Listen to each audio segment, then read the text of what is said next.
إن الحمد لله نحمده ونستعينه ونستغفره ونعوذ بالله من شرور أنفسنا وسيئات أعمالنا من يهده الله فلا مضل له ومن يضلل فلا هادي له أشهد أن لا إله إلا الله وحده لا شريك له وأشهد أن محمدا عبده ورسوله يا أيها الذين آمنوا اتقوا الله حق تقاته ولا تموتن إلا وأنتم مسلمون يا أيها الناس اتقوا ربكم الذي خلقكم من نفس واحدة وخلق منها زوجها وبث منهما رجالا كثيرا ونساء واتقوا الله الذي تساءلون به والأرحام إن الله كان عليكم رقيبا يا أيها الذين آمنوا اتقوا الله وقولوا قولا سديدا يصلح لكم أعمالكم ويغفر لكم ذنوبكم ومن يطع الله ورسوله فقد فاز فوزا عظيما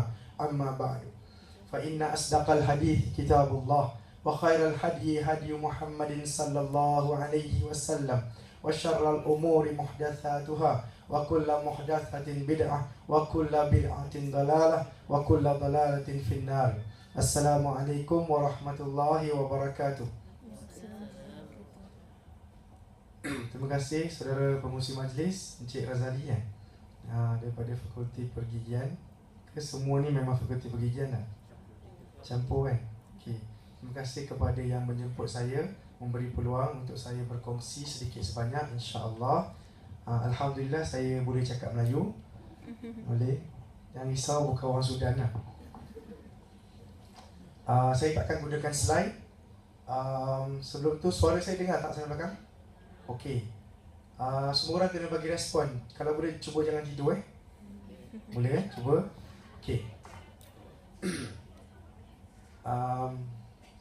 Terima kasihlah kepada pihak-pihak yang berjemput tu. Ada orang angkat tangan dah. Dia kata dia jemput. Assalamualaikum warahmatullahi wabarakatuh. Okey, saya seorang doktor perubatan. Saya juga membuat dakwah di sana sini sedikit sebanyak dalam bidang sirah, hadis dan Al-Quran. Kita juga buat comparative religion, itu perbandingan agama. Bagi siapa yang berminat dengan apa yang saya beritahu lepas ni, bolehlah jumpa saya ataupun jumpa Dr. Tuti, insya-Allah, atau Prof Tuti Okay. Setuju tak kalau saya beritahu bahawa ramai di antara kita, kalaupun bukan dalam bilik ni, ramai di antara kita di luar sana rasa bahawa syurga itu sangat jauh dari kita. Siapa setuju? Syurga itu jauh sangat. Okey, siapa yang rasa neraka itu sangat dekat dengan dia? Betul tak? Setuju tak kalau pelajaran agama di Malaysia ialah tentang betapa dekatnya neraka kepada kita dan betapa jauhnya syurga dari kita? Setuju ke tidak? Kalau tak pun angguk-angguk je. Betul? Betul. Rasa sangat susah nak masuk syurga kan? Okey, nak dengar cerita tak? Okey. Kenal Khalid Al-Walid? Khalid Al-Walid, dia orang yang bagus. Betul, radhiyallahu anhu. Dia seorang sahabat Nabi. Sebelum tu minta maaf suara saya yang betul bukan macam ni. Ini bukan masalah mic lah. Suara saya dah pecah sebab baru cukup umur. Khalid Al-Walid. Okey, Khalid Al-Walid. Siapa bapa Khalid Al-Walid? Al-Walid Ibn Mughirah. Bapa dia ni, Al-Walid Ibn Mughirah, ialah salah seorang daripada orang yang mengganggu Nabi dan dakwahnya. Tetapi dia taklah sejahat Abu Jahal. Dia tak sejahat Abu Jahal dan geng-gengnya. Adalah Uqbah, Al-Walid, Umayyah Ibn Khalaf yang siksa Bilal tu. Itu semua geng-geng jahat. Sangat jahat. Rupanya orang yang menentang Nabi di Mekah ni ada dua grup. Satu yang grup sangat jahat. Ingat tak ada orang datang sampai jerut Nabi dari belakang? Pernah dengar tak? Ada orang datang pernah letak kotoran unta, najis dia dengan dia punya usus-usus atas Nabi waktu Nabi sujud. Ini semua geng-geng jahat. Sangat jahat. Ada juga geng-geng baik, walaupun tidak Islam, walaupun sampai akhirnya tak masuk Islam, tapi geng ni geng-geng yang ada puak-puak yang ada maruah lah. Maknanya dia tak akan guna taktik-taktik yang memalukan Nabi. Apa dia buat ialah bincang dengan Nabi. Jadi azan berhenti jam. Allahu Akbar, Allahu Akbar.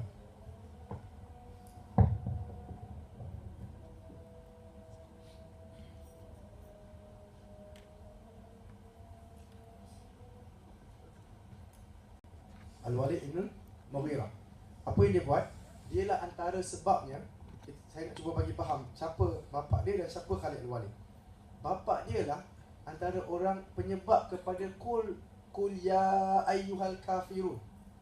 Surah Qul ya ayyuhal kafirun diturunkan antara sebabnya ialah bapa Khalid Al-Walid, iaitu Al-Walid ibn Mughirah. Dia kata, Muhammad, daripada kita gaduh-gaduh macam ni, apa kata kita kompromi? Maknanya satu hari kita sembah Allah, satu hari kita sembah Al-Lata wal Uzza. Satu hari sembah Allah, satu hari sembah Tuhan kami. Nabi kata apa? Nabi dapat wahyu, Qul ya ayyuhal kafirun, sehingga akhirnya lakum dinukum waliyadi. Engkau dengan agama kau, kami dengan agama kami. Tak ada kompromi. Okey. Jadi bapa dia inilah yang bapa dia ni jugalah yang sebab Nabi kena sound dengan Allah. Macam mana? Sebab bapa dia orang yang jenis dengar juga bukan jenis gaduh-gaduh. Dia dengar apa Nabi kata. Satu hari Nabi tengah cakap, bapa dia ni kiranya hilang.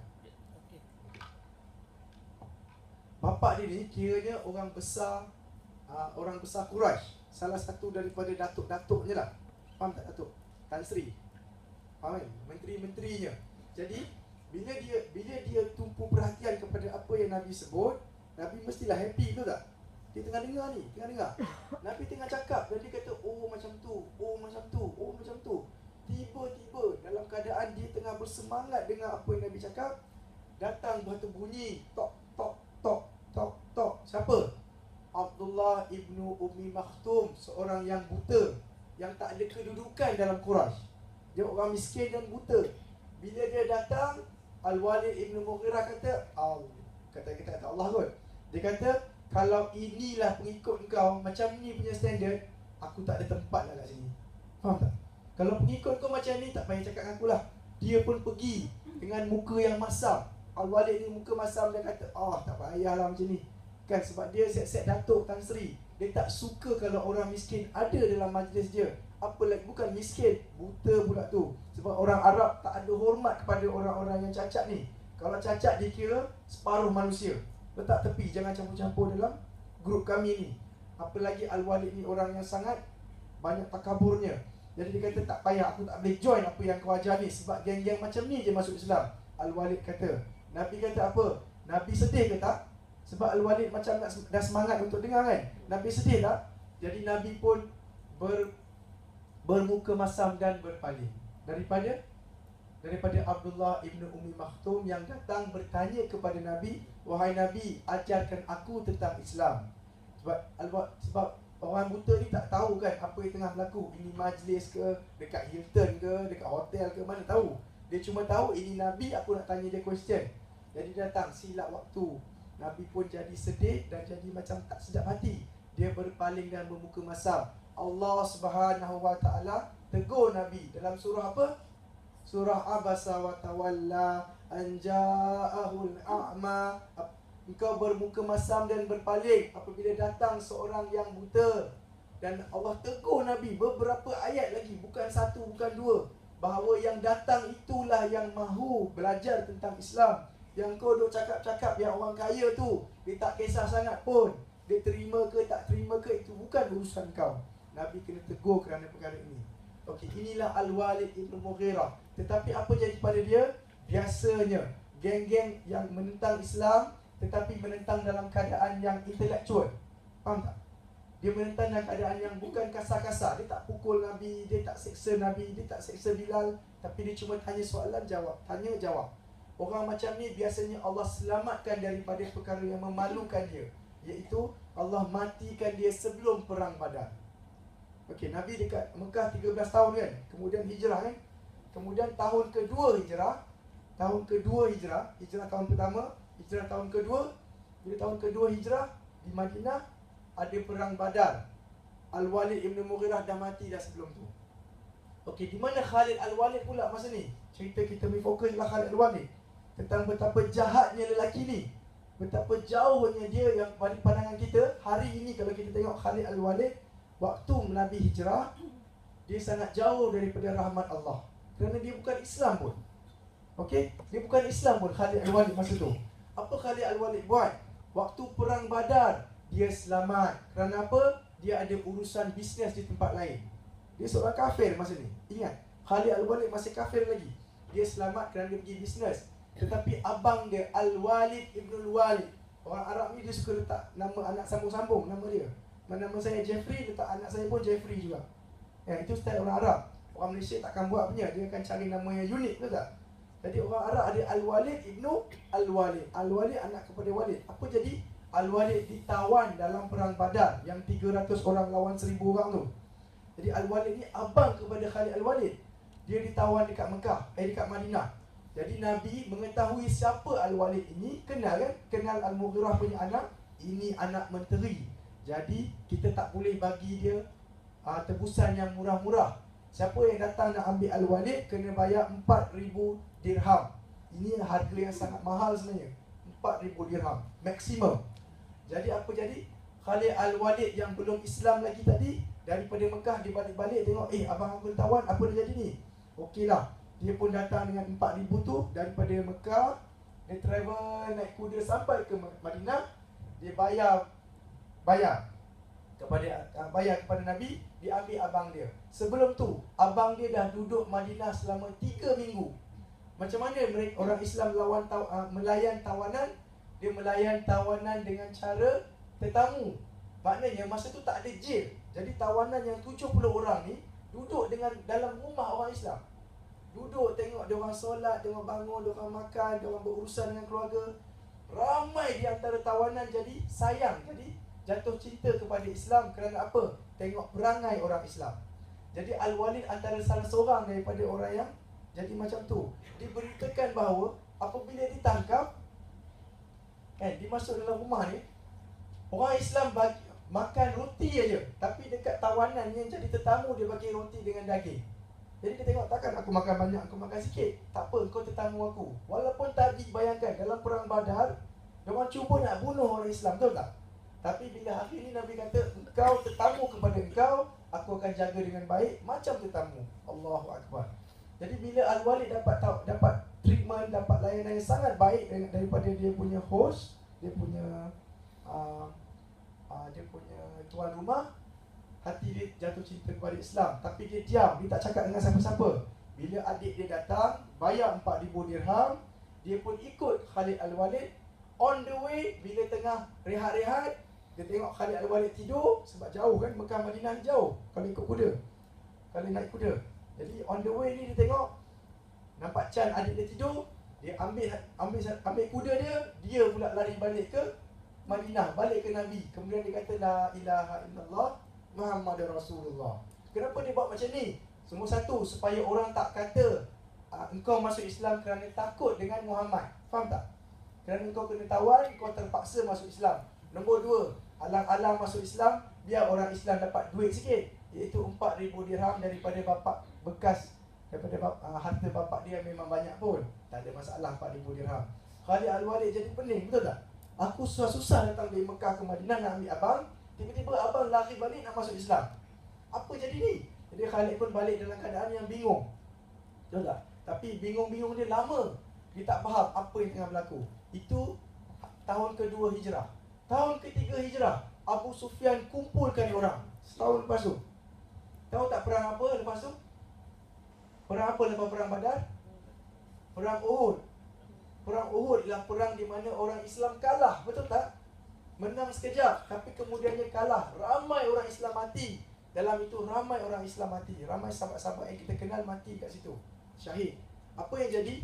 Khalid Al-Walid jadi salah seorang daripada komander, timbalan komander. Maknanya Abu Sufyan depan, yang belakang, bawah dia ada dua komander, iaitu Ikrimah ibnu Abi Jahal. Siapa ni? Anak kepada Abi Jahal. Abu Jahal siapa? Yang mati dalam perang Badar hari tu. Nampak? Kemudian Ikrimah jadi jaga satu tentera, satu grup. Khalid Al-Walid jaga satu grup tentera. Platoon kan? Satu platoon, satu batalion, satu platoon. Apa jadi? Bila dalam perang Uhud tu, Nabi ada satu taktik yang sangat baik. Nabi kata, 50 orang pemanah yang baik naik atas bukit Uhud ni. Jangan turun walaupun kau nampak mayat kami dimakan oleh burung, Nabi kata. Jangan turun selagi mana kau tak dapat perkataan daripada aku suruh turun. Faham kan? Tahu kan cerita ni? Jangan turun walau apa pun yang berlaku. Tunggu aku suruh turun, baru kau turun. 50 orang Nabi bagi arahan. Diorang faham ke tak? Waktu itu diorang faham. Kemudian diorang lupa arahan Nabi ini. Nabi kata jangan turun walau apa pun berlaku. Kerana kedudukan bukit itu sangat penting. Kita kena jaga. Kemudian apa yang jadi? Orang Islam menang. Lari lintang pukang diorang. Sampai kan sahabat Nabi kata, aku dapat tengok. Siapa dia? Abu Sufyan punya isteri, Hindun, tahu Hindun? Hindun binti Utbah. Hindun ni Abu Sufyan, isteri kepada Abu Sufyan. Dia ni musuh Islam waktu awal-awal. Kemudian dia masuk Islam kemudian ni. Sahabat Nabi ni kata, kami dapat lihat perempuan-perempuan Quraisy angkat kain ni, lari naik bukit. Lari daripada medan perang. Diorang ni ikut suami diorang. Dia angkat kain. Dia kata nampak diorang ni punya anklet. Apa-apa? Bukan kulali. Apa tu? Gelang kaki. Nampak gelang kaki diorang. Kami nampak gelang kaki diorang. Diorang lari. Kelang kabut nak ceritanya. Kelang kabut diorang lari. Dan kalau kami nak tangkap, senang lagi nak tangkap diorang ni. Tapi biar aja. Apa? Biarlah diorang lari. Diorang pun lari. Tapi dalam lari-lari tu, Khalid Al-Walid pun lari. Ingat tak? Khalid Al-Walid sebagai tentera, dia pegang satu grup. Khalid Al-Walid sangat bijak. Lebih bijak daripada Ikrimah Ibnu Abi Jahal, yang kemudian dia akan masuk Islam juga. Kena ingat, ini semua orang kafir ni sekarang. Ikrimah lebih tua dari dia, mungkin 10 tahun. Tapi tak terfikir pun taktik ni. Tapi Khalid Al-Walid tak. Dia, sewaktu dia lari, walaupun berundur, tapi dia melihat ke belakang. Ada tak peluang untuk menang balik? Faham tak? Ada peluang tak nak menang balik? Dalam keadaan dia lari-lari, dia tengok, dia nampak tentera pemanah dah mula turun daripada bukit. Kenapa? Mereka ingat perang dah selesai. Betul tak? Bila perang selesai, diorang dah mula ambil harta yang tertinggal. Orang kafir tinggal harta, semua lari. Jadi tentera pemanah pun kata, okey, kita orang pun nak turun ambil juga macam kamu. Diorang lupa kepada janji mereka kepada Nabi ataupun arahan Nabi. Nabi kata jangan turun walaupun kau nampak mayat kami bergelimpangan. Duduk saja dekat situ sampai aku bagi arahan. Mereka pun turun. 40 orang turun, tinggal 10 orang. Ketuanya ingat lagi arahan Nabi. Dia kata no, jangan turun. Jangan turun. Jangan turun. Dia kata alah, perang kan dah habis. Jomlah turun. Tengok diorang semua ambil harta rampasan. Nanti kita tak dapat apa-apa pun. Manusia tetap tamak kan, walaupun di Islam ada unsur ketamakan. Itu perkara normal. Mereka pun turun. Tapi inilah penyebab kekalahan dalam perang Uhud. Bila 40 orang turun, tinggal 10 orang. Khalid Al-Walid pusing balik. Ingat Khalid Al-Walid pusing balik. Daripada belakang dia naik Bukit Uhud. Dia bunuh 10 orang. Dia bunuh 10 orang Islam. Bila dia dah bunuh tu, diorang pula mula memanah daripada atas. Maka orang Islam mula lari berkeliaran. Habis, hilang dia punya soft dia, habis. Semua lari berterabur sampai Nabi tinggal dengan beberapa orang sahabat saja. Dan diriwayatkan, bila Nabi tinggal macam tu, orang ingat Nabi dah mati kerana ada seorang yang bernama Ibnu Qami'ah. Dia dah bunuh seorang lelaki, nama dia Mus'ab Ibnu Umair. Dia orang seorang sahabat Nabi. Seorang sahabat Nabi yang sangat baik, Masya Allah. Dia mati dalam perang Uhud. Kerana siapa? Siapa penyebab penyebab kematian Mus'ab bin Umair? Siapa lelaki yang buat dia mati? Siapa yang lawan balik, yang pusing balik tu? Khalid Al-Walid. Kena ingat, Khalid Al-Walid yang menyebabkan kekalahan Uhud. Jadi bila matinya dia, orang ingat ini Nabi Muhammad. Sebab rupa dia sama macam Nabi, badan dia macam Nabi. Orang kata Muhammad dah mati. Habis dah cerita korang, Muhammad dah mati. Jadi orang Islam pun lemah semangat. Sampai yang pegang pedang pun kata lepas pedang dia, tak apa lagi nak lawan. Nabi kita pun dah mati. Bila kadang lemah semangat tu, Nabi naik, nak bangun, berdiri dan kata, aku kat sini. Semua naik sini ke sini balik. Jangan takut, aku belum mati. Bila datang balik, mulalah Khalid Al-Walid dengan grup dia attack Nabi pula. Sebab Nabi dah mengaku aku kat sini, betul tak?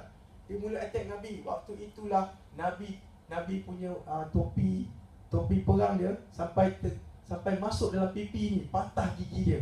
Sampai kena keluarkan dengan susah payahnya. Nabi juga luka di bahu, luka di bibir bawah, di dahi. Jadi banyak tak luka Nabi? Siapa penyebab luka Nabi? Khalid Al-Walid. Ingat, Khalid Al-Walid yang buat ni. Kita boleh maafkan dia ke tak? Susah kan sebenarnya. Waktu itu Boleh tak kita maafkan dia waktu itu? Kita akan marah dengan dia.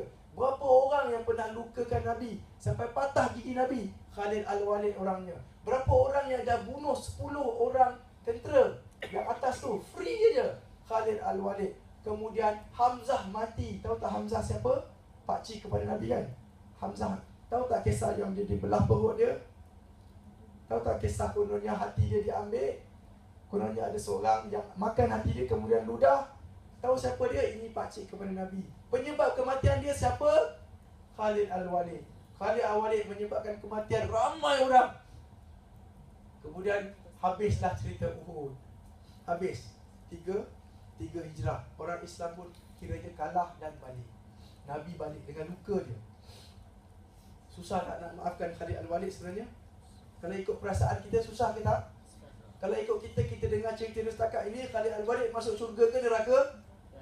Setakat ni neraka. Kita akan marah dengan dia. Sejahat-jahat kita ada lukakan Nabi ke tak? Pernah tak nak cuba bunuh Nabi? Sejahat-jahat kita semua dalam bilik ni, adakah pernah bunuh seorang Islam? Tak pernah, betul tak? Tapi Khalid Al-Walid sudah buat semua yang saya sebut ni. Okey, habis cerita Uhud, baliklah dia. Kemudian dia berfikir.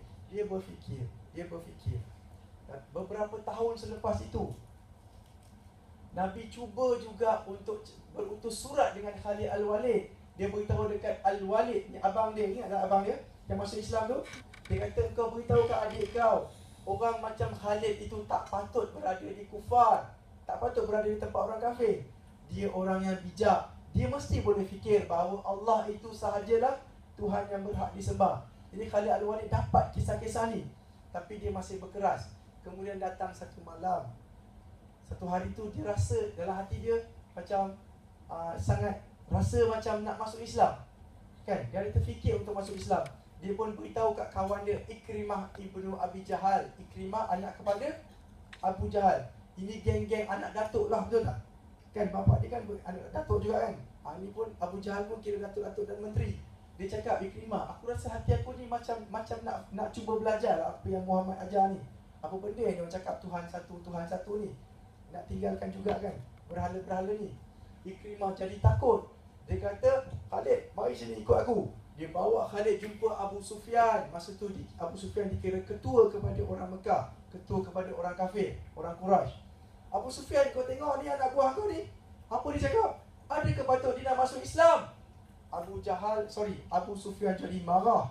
Takkanlah komander tentera aku ni nak masuk Islam. Dia pun marah Khalid Al-Walid dengan maki yang tak apa-apa dia maki. Dia cakap macam-macam. Kemudian Abu Sufyan pun ambil pedang dia, tarik pedang dia. Kalau kau betul-betul nak masuk Islam, aku tak ada pilihan lain kecuali bunuh kau hari ni juga. Mendengar kisah Abu Sufyan nak buat macam ni, Ikrimah pula jadi lembut hati. Ingat tak Ikrimah tadi kawan dia? Ikrimah ni lelaki bukan perempuan. Ikrimah nama lelaki dan perempuan, nama Arab. Ikrimah pula jadi tak puas hati. Dia kata, Abu Sufyan, takkanlah sebab Khalid kata nak masuk Islam je, baru cakap kau nak bunuh dia. Takkan bunuh orang hanya kerana dia nak kata Allah itu Tuhan yang berhak disembah. Ikrimah tak boleh terima bila Abu Sufyan buat macam ni. Tapi dalam keadaan Ikrimah, Abu Sufyan duduk dialog, cakap-cakap, Khalid Al-Walid lari. Dia lari. Malam tu juga dia packing barang. Dia packing barang, dia naik kuda, dia terus pergi jumpa Nabi. Terus daripada Mekah ke Madinah, beratus-ratus kilometer. Dia pun naik kuda. On the way dia jumpa Amr Al-As, seorang lagi sahabat Nabi. Masa tu kafir juga akan masuk Islam. Dan Uthman ibn Talha. 3 orang ini jadi orang yang terakhir hijrah kepada Nabi. Bila dia pergi jumpa Nabi, Nabi terima keislaman dia. Nabi terima keislaman dia. Break sekejap.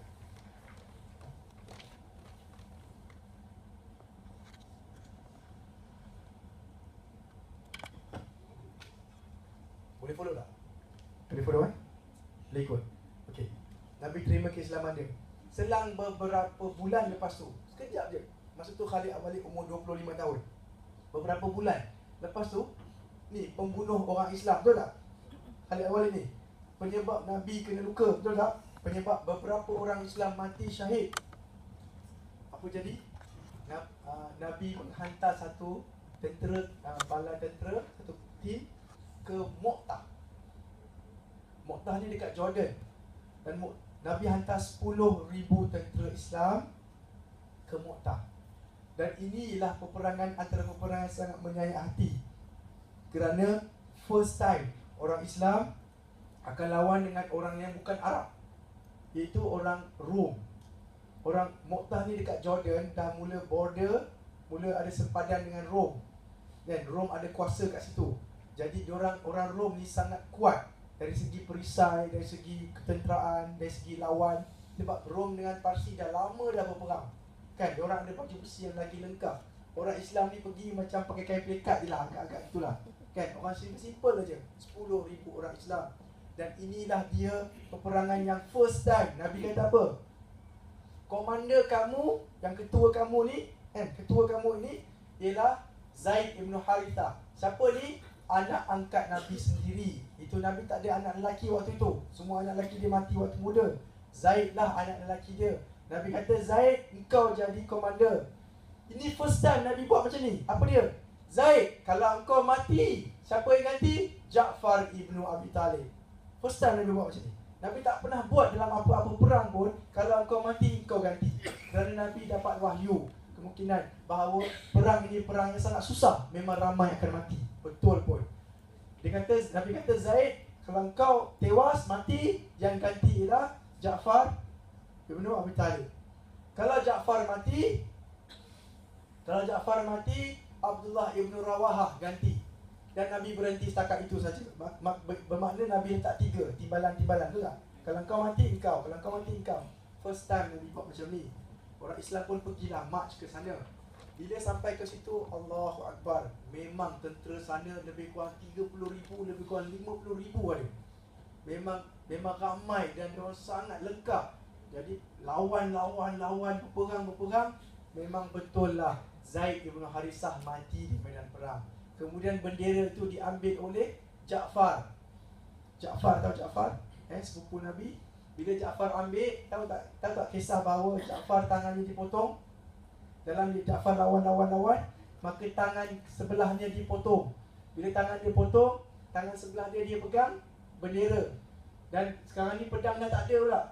Sebab bendera tu sangat penting. Bila bendera jatuh, semangat orang Islam akan jatuh. Jadi Ja'far pegang bendera.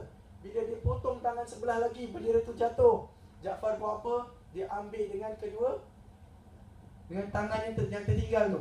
Maksudnya mungkin setakat ini dia potong kan. Dia ambil juga dan dia peluk supaya bendera tu tetap tegak untuk orang Islam. Jangan hilang semangat. Apa yang jadi? Ada tentera kafir dari belakang. Dia potong Ja'far separuh. Potong dari belakang, habis. Sebab kena ingat, pedang diorang bukan pisau macam kita punya kan. Pedang dia sangat berat. Bila dia pukul, memang habis. Terpotong 2 lah Ja'far. Dan kisah ni sampai kat Nabi. Dan Nabi menangis sampai terduduk Nabi. Tak boleh tahan dengan apa yang berlaku kepada saudara-saudara dia sendiri.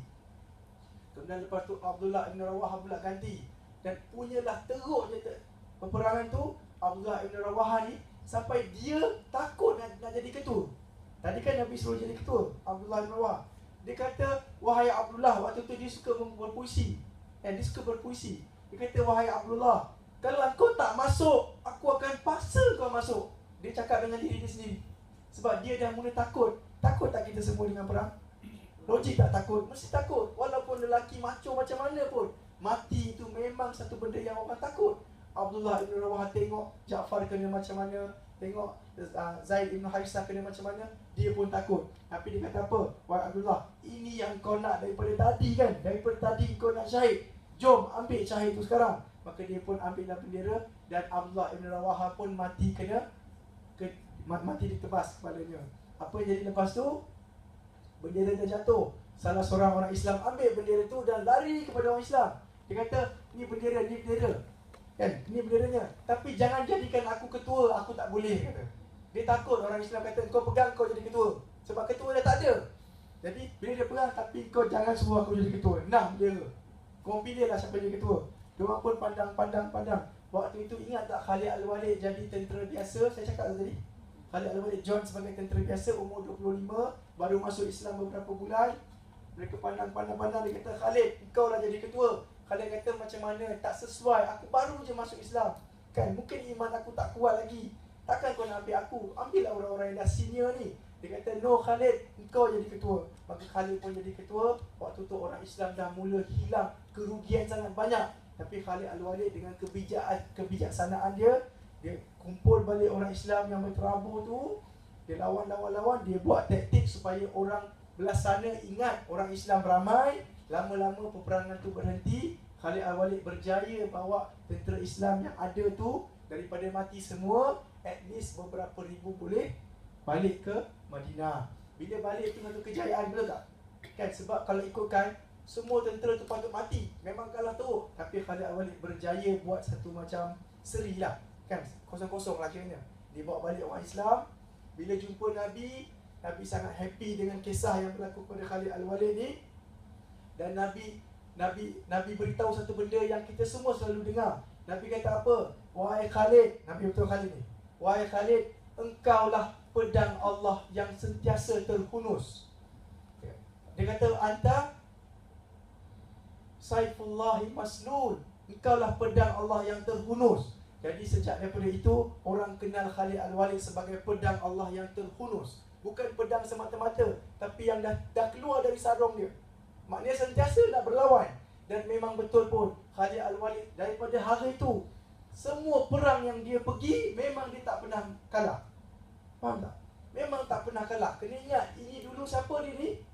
Banyak bunuh orang Islam, betul tak? Jadi untuk ganti, dia buat macam-macam. Dia buat apa? Semua perang yang dia pergi, dia tak pernah kalah. Tak kalah. Berpuluh-puluh peperangan, tak kalah. Tapi saya nak ingatkan, seorang tentera Islam yang berani macam Khalid Al-Walid, agak-agak apa cita-cita dia? Untuk mati? Mati syahid kan special kan? Orang yang berani sampai badan dia tak ada tempat pun yang tak ada. Khalid Al-Walid tunjuk dekat kawan-kawan dia, kau tengok aku punya parut ni, tak ada tempat yang tak ada parut. Ada je parut kat muka, kat badan.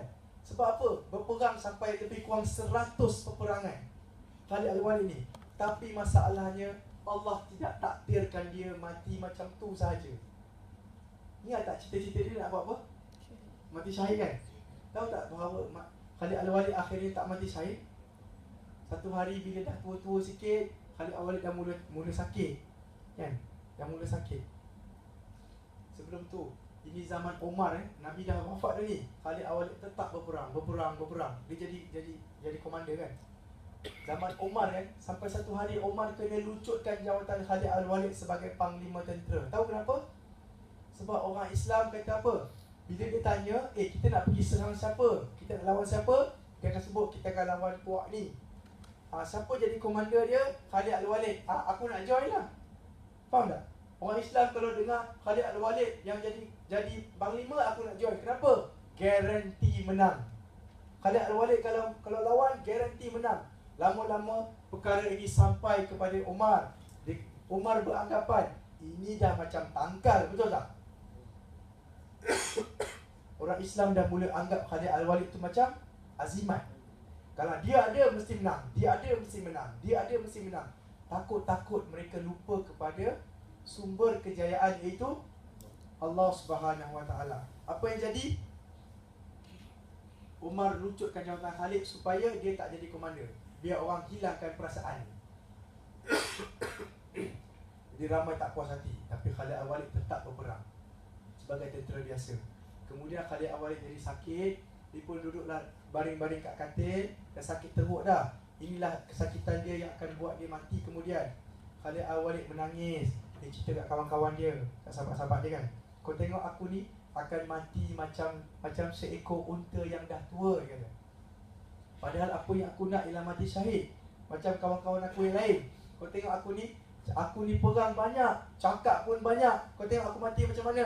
Alahai, mati macam, dia kata, unta ataupun lembu yang dah tua. Itu dibiarkan mati je, makan pun tak boleh kan, dah tua sangat dah. Dibiarkan mati macam tu aja. Dia sedih sangat, dia nangis. Kenapa dia tak boleh mati syahid? Tapi salah seorang kawan dia kata satu perkataan yang sangat bagus. Apa dia? Wahai Khalid, engkau ni apa yang Nabi panggil kau? Nabi panggil kau pedang Allah yang terhunus. Betul tak? Pedang Allah yang terhunus. Tak layak wahai Khalid, tak layak pedang Allah ini patah di medan perang, dipatahkan oleh orang kafir. Tak layak. Sebab itu Allah sendiri matikan kau dalam keadaan macam ni. Iaitu apa? Allah sendiri akan masukkan pedang ke dalam sarungnya dan diamkan ataupun tidurkan Khalid Al-Walid. Macam itulah Khalid Al-Walid mati. Okey, tamat kisah Khalid Al-Walid. Apa yang kita dapat dari cerita ni? Apa kaitan dengan rahmat Allah? Saya nak tanya, ada tak siapa-siapa di kalangan kita sejahat Khalid Al-Walid? Waktu dia jahat? Tak ada. Pernah bunuh orang? Tak pernah. Sakitkan hati Nabi pun tak pernah. Jumpa Nabi pun tak pernah. Sayang tak kita pada Nabi? Sayang. Kita ada tak kita solat? Cuba-cuba tak puasa? Cuba bukan? Jadi adakah kita lebih jahat dari Khalid Al-Walid sebelum dia masuk Islam? Tak. Kalau orang macam Khalid Al-Walid pun boleh Nabi kata engkau pedang Allah yang terhunus dan tepatnya insya-Allah di mana? Di syurga. Apa lagi kita semua? Betul tak? Apa lagi kita semua? Dan saya nak sampaikan beberapa apa yang Allah katakan Quran. Antara arahan pertama Allah dalam surah Al-Baqarah dalam page nombor 5. Arahan pertama dari Allah apa dia? Wa basyiril ladina amanu wa amilus solihat anna lahum jannah. Apa dia? Allah suruh Nabi beritahu kita. Saya sampaikan. Anggaplah Allah beritahu Nabi, Nabi beritahu kepada ramai ulama, dan ulama tu sampai pada saya dan saya sampaikan kepada tuan-tuan dan puan-puan ataupun kakak-kakak dan abang-abang. Apa dia? Dan berilah kabar gembira kepada mereka. Apa dia? Berilah kabar gembira wa basyiril ladina amanu wa amilus solihat. Berilah kabar gembira kepada orang yang ada dua perkara ni. Apa dia? Yang beriman. Ada tak iman semua ni? Percaya tak bahawa Allah itu sahaja berhak disembah? Percaya tak bahawa Nabi Muhammad itu pesuruh Nabi Allah? Percaya tak malaikat? Percaya tak pada kitab? Yes, itulah iman. Wa amilus solihat. Dan yang beramal soleh. Percaya tak bahawa kita ni semua kat sini sebab kita nak pahala dari Allah? Betul ke? Ke kerana kesian tengok saya kat sini seorang-seorang? Tak. Betul tak kita semua nak pahala dari Allah? At least sikit. Walaupun tak confident dapat ke tak, entahlah katanya. Betul tak? Saya akan bagi satu hadis pasal tu. Dapat ke tak tahu katanya. Kan? Betul tak nak pahala dari Allah? Yes. Betul.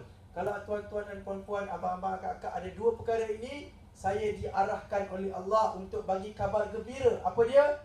Jannah untuk kamu semua. Say amin. Amin. Susah ke Allah nak masukkan kita dalam jannah? Susah ke? Tak. Betul tak? Tak susah. Kerana bila neraka itu minta, Jahannam minta, masuklah lagi, masuklah lagi. Neraka ni memang jahat. Allah memang cipta dia memang jahat macam tu. Dia kata, tak ada lagi ke? Masuklah. Kan? Bila dah masuk satu batch, masuklah lagi. Tak ada ke lagi? Dia cakap ke Allah macam tu. Ya Allah, masuklah lagi, masuklah lagi. Sampai kerana Allah tak suka kepada panggilan ini, walaupun Allah sendiri yang cipta dia macam tu. Apa Allah buat? Dalam hadis yang sahih, Allah meletakkan kakinya ke dalam Jahannam sampai Jahannam tu nak terbengkok dah. Faham tak? Nak terpecah dua dah. Sampai Jahannam sendiri cakap, okey cukup. Kau nak lagi? Allah kata, kau nak lagi? Nak lagi? Dah cukup. Kerana Allah tak suka manusia masuk dalam Jahannam.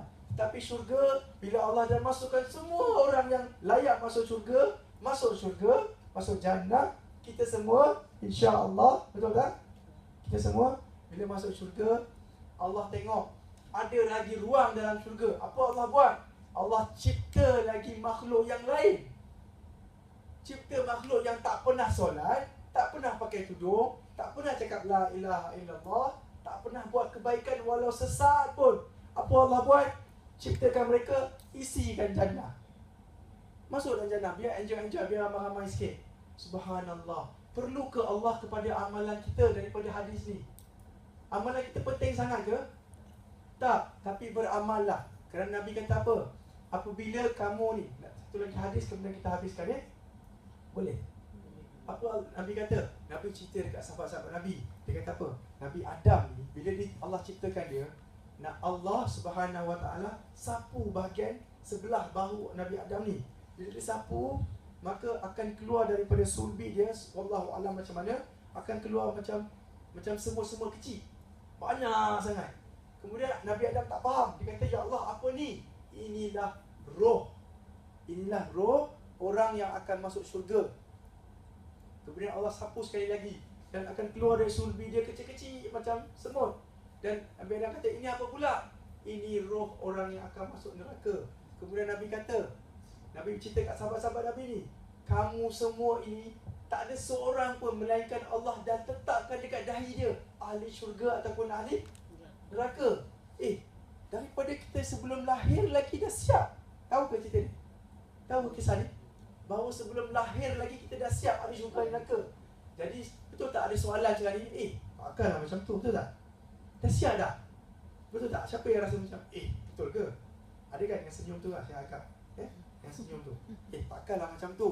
Sahabat Nabi pun ada soalan yang macam tu. Sahabat Nabi kata, wahai Nabi, kejap.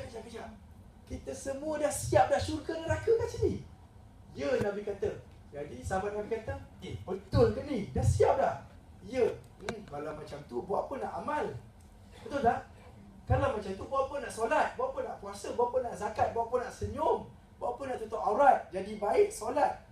Sahabat Nabi tanya soalan yang sama yang kita semua dalam hati kita tertanya. Betul tak? Ada tak dalam hati tertanya? Saya macam boleh dengar. Kan? Dalam hati masing-masing. Macam boleh dengar. Kan? Kita tanya betul tak? Habis solat buat apa? Kalau dah siap. Kan? Betul. Tapi jawapan Nabi ni, subhanallah, patutnya kita semua hafal jawapan walaupun bukan dalam bahasa Arab. Balik nanti cuba cari hadis ni. Apa dia Nabi kata? Jangan macam tu, Nabi kata. Faham tak? Janganlah tak beramal. Kerana setiap kamu ini, dengar betul-betul, akan dimudahkan kepada destinasi dia.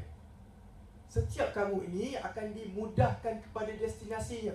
Kalau destinasinya Jahannam, Allah akan mudahkan dosa, kekufuran, kejahatan, takabur dalam hati orang macam ni.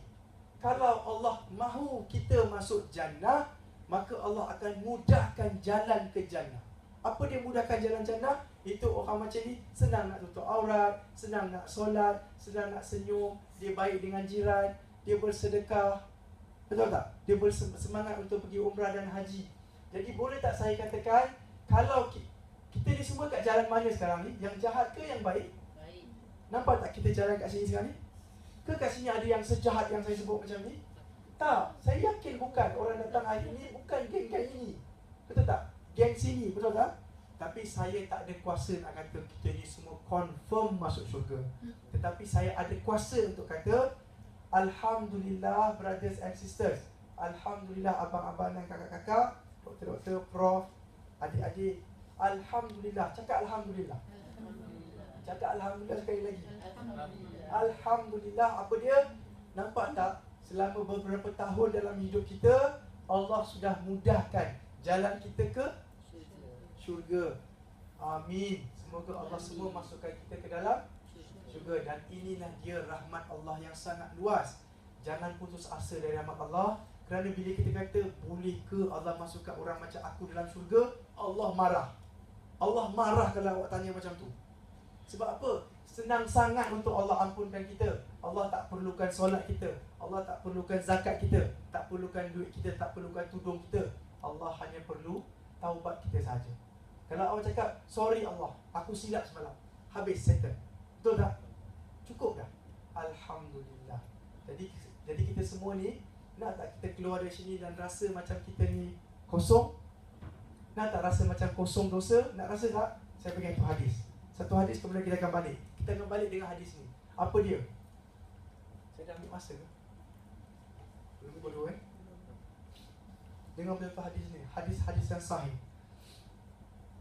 Apa dia? Malaikat Malaikat dia ada tugas masing-masing, betul tak? Kan? Malaikat yang paling kita tak suka nak jumpa ialah malakul maut, betul? Kan? Tak nak jumpa dia sekarang. Lambat-lambat sikit datang. Malaikat ada tugas dia. Salah satu tugas malaikat ialah apa? Mencari majlis zikir ataupun majlis ilmu. Kita semua pernah dengar, tapi tak dengar hadis sampai habis. Saya yakin ramai orang tak dengar sampai hadis habis. Apa yang malaikat dia buat? Dia akan meronda dekat dunia ni dan tengok mana majlis yang membesarkan Allah, mengingatkan tentang syurga dan neraka. Dia tengok, dia jumpa dah. Dan saya harap, saya yakin dan saya harap, yakin dan harap, dan kita semua kena yakin dan harap. Apa dia? Malaikat dah jumpa dah majlis kita ni. Betul tak? Tapi tadi lagi dah jumpa dah. Dan apa yang malaikat sedang buat sekarang? Apa dia buat? Mengikut riwayatnya, salah seorang malaikat kalau terjumpa, dia akan panggil kawan-kawan lain. Sini, majlis ilmu dekat sini. Jadi malaikat lain pun akan datang. Dan dia akan duduk bertimpa-timpa, berlapis-lapis sampai ke langit. Kan? Bila sampai ke langit, Allah akan tanya malaikat ni. Kan? Allah akan tanya malaikat ni, "Hei malaikat," kata, "yang kamu duduk timpa-timpa ni apa dia?" "Ni majlis ilmu ya Allah. Ni majlis ilmu yang ingat pasal kau, ingat pasal syurga dan neraka." Allah akan tanya, "Wahai malaikat, diorang ni ingatkan siapa? Diorang ni besarkan siapa?" Kan? Jadi malaikat akan jawab, "Ya Allah." Walaupun Allah dah tahu kan. Allah tanya ni supaya kita boleh faham benda ni. "Ya Allah, mereka membesarkan engkau ya Allah." Kan? Mereka sayang pada engkau. Allah tanya malaikat, "Wahai malaikat, diorang dah jumpa ke aku yang nak besarkan aku ni? Kan, yang nak puji-puji aku ni, nak cakap pasal aku ni, diorang dah jumpa aku ke belum?" Malaikat jawab apa? "Belum ya Allah, mereka belum jumpa Allah lagi." Betul tak? Kita sayang tak Allah, tapi tak jumpa lagi kan? Akan jumpa kat mana?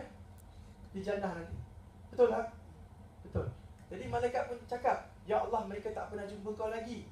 Jadi Allah pun tanya, "Wahai malaikat, kalau mereka pernah jumpa aku, macam mana pendapat engkau?" Kan, kalau jumpa.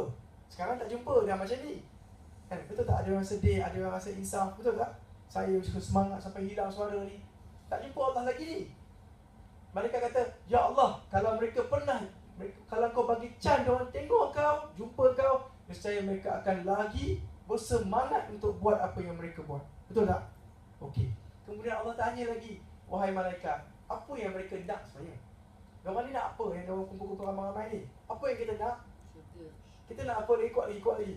Syurga. Nak jannah tak? Betul tak? Nak jannah. Orang kat sini memang tak semangat, tapi tak nampak semangat dia. Memang style HUKM pun. Style UKM, sorry.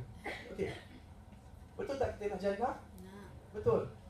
Jadi malaikat kata, "Wahai Allah, mereka mahu jannah." Allah tanya soalan yang sama, "Wahai malaikat, diorang dah jumpa ke jannah? Dah tengok belum jannah yang mereka nak sangat ni?" "Belum ya Allah, mereka dengar saja pasal jannah, tak pernah tengok pun. Mereka harap sangat jannah." Allah tanya lagi, "Wahai malaikat, kalau diorang dah tengok jannah, agak-agak macam mana?" Malaikat cakap, "Ya Allah, kalaulah diorang dah tengok jannah, percaya mereka akan bersemangat lagi doa, 'Ya Allah, masukkan aku dalam jannah. Ya Allah, masukkan aku dalam jannah.'" Betul tak? Betul tak? Betul. Semoga Allah masukkan kita semua ke dalam jannah. Amin. Kemudian Allah tanya lagi, "Wahai malaikat, apa yang diorang takut sangat? Ya, diorang kumpul-kumpul ramai-ramai, mereka takut apa?" "Ya Allah, mereka takut dengan Jahannam ya Allah. Mereka takut dengan nar." Apa dia? Neraka. Allah tanya soalan yang sama, "Mereka dah tengok belum yang diorang takut sangat tu kenapa? Dah tengok ke belum?" "Belum ya Allah, mereka pernah dengar sahaja." Dan Allah tanya lagi, "Kalau mereka pernah nampak neraka macam mana?" "Ya Allah, kalau mereka pernah tengok neraka, nescaya mereka akan minta dengan penuh semangat, 'Ya Allah, jauhkanlah kami dari neraka. Ya Allah, jauhkan kami dari neraka.'" Betul tak? Yes, kalau boleh tengok. Kemudian Allah kata apa? "Wahai malaikat, bersaksilah." Wahai malaikat, dengar betul-betul ni. Ini dia yang penting. "Wahai malaikat, bersaksilah." Engkau jadi saksi kepada aku hari ni. Malaikat yang ramai ni, yang bertipu-tipu ni kat atas, bersaksilah bahawa aku ampunkan mereka semua sekali hari ini. Wahai malaikat, aku ampunkan mereka semua sekali. Termasuk kita semua ni. Semua sekali. Dosa banyak rasa kan? Rasa macam jauh dari syurga. Allah ampunkan kita hari ini, wahai tuan-tuan dan puan-puan. Hari ini, sekarang. Happy ke tak? Happy. Alhamdulillah. Tapi hadis tu tak berhenti setakat itu, tuan-tuan dan puan-puan. Apa jadi? Satu malaikat dia sangat strict. Salah satu malaikat dia sangat strict dan sangat mengikut protokol. Apa dia buat? Malaikat ni ikut protokol. Dia kata, "Ya Allah, kejap, jangan cakap pasal pengampunan lagi." Apa dia? "Wahai Allah, ada seorang lelaki ni, dia lalu aja dekat majlis tu. Dia tak ada duduk lama-lama macam sejam macam tuan-tuan dan puan-puan ni. Faham tak? Dia tak duduk macam ni. Dia lalu saja. Dia tak ada kaitan pun dengan majlis. Mungkin dia tengah tunggu mak dia ke, kan? Nak datang ambil anak dia kot, kan? Jadi dia lalu aja. Allah kata, "Bukankah aku sudah ampunkan mereka semua? Aku ampunkan sekali dia tu." Allahu Akbar. Susah tak untuk Allah ampunkan kita semua? Tak susah. Orang yang tak ada kaitan dengan majlis pun Allah boleh ampunkan, betul tak? Jadi insya-Allah lepas ni, ingat, sentiasalah minta jannah, sentiasa minta dijauhkan dari neraka, dan jangan dengar kuliah-kuliah yang banyak menceritakan tentang menyeksa hati kita. Tahu, banyak sangat syarat. Ini kalau cakap macam ni batal syahadah, cakap macam ni batal semayang, cakap buat macam ni batal wudu. Dia banyak sangat batal, banyak sangat tak sah, banyak sangat neraka. Cukuplah cerita-cerita lidah. Sebab orang Islam jadi putus asa sebenarnya dengan kisah-kisah macam ni. Orang muda tak suka dengar semua ni. Kerana Nabi kata apa? Basyiru wala yassiru wala tu'assiru. Mudahkanlah, jangan susahkan. Basyiru wala tunaffiru. Dan berilah kabar gembira, jangan takut-takutkan orang. Perasan tak? Dari awal sampai habis kuliah saya menakutkan ke atau memberi kabar baik? Kabar baik kan? Kita semua ni kalau kat rumah sebagai mak ayah, sebagai kakak, kena beri kabar baik kepada adik-adik kita. Jangan cakap kalau kau buat macam ni tempat kau neraka, habislah kau kena bakar 50 tahun. Jangan cerita macam tu. Ceritalah bahawa you know what? Allah love you. Allah sayang kau, sebab tu kau jalan okey. Sebab tu Allah hidupkan kau dalam keluarga Islam. Sebab tu nama kau Liza, nama kau Muhammad. Betul tak? Sebab itu, sebab Allah sayang kau. Sebab tu Allah dah mula bagi beberapa langkah menuju ke mana? Jannah. Tinggal beberapa langkah je lagi tuan-tuan dan puan-puan. Marilah kita habiskan langkah ini dalam beberapa tahun hidup kita. Mungkin beberapa hari, mungkin beberapa jam. Dan doakanlah saya dan doakanlah diri sendiri dan kepada kawan-kawan kita yang lain. Berilah kabar gembira, jangan bagi kabar kabar yang buruk. Jangan menyusah-nyusahkan orang. Jangan memberi cerita-cerita yang buruk. InsyaAllah semoga talk ini ataupun kuliah ini ada manfaat. Kalau tak dapat banyak, insyaAllah dapat sikit. Tak ingat banyak, ingat yang last-last, iaitu Allah ampunkan semua orang yang duduk dalam majlis ilmu, insyaAllah. Wabillahi taufiq wal hidayah. Wassalamualaikum warahmatullahi wabarakatuh. Assalamualaikum warahmatullahi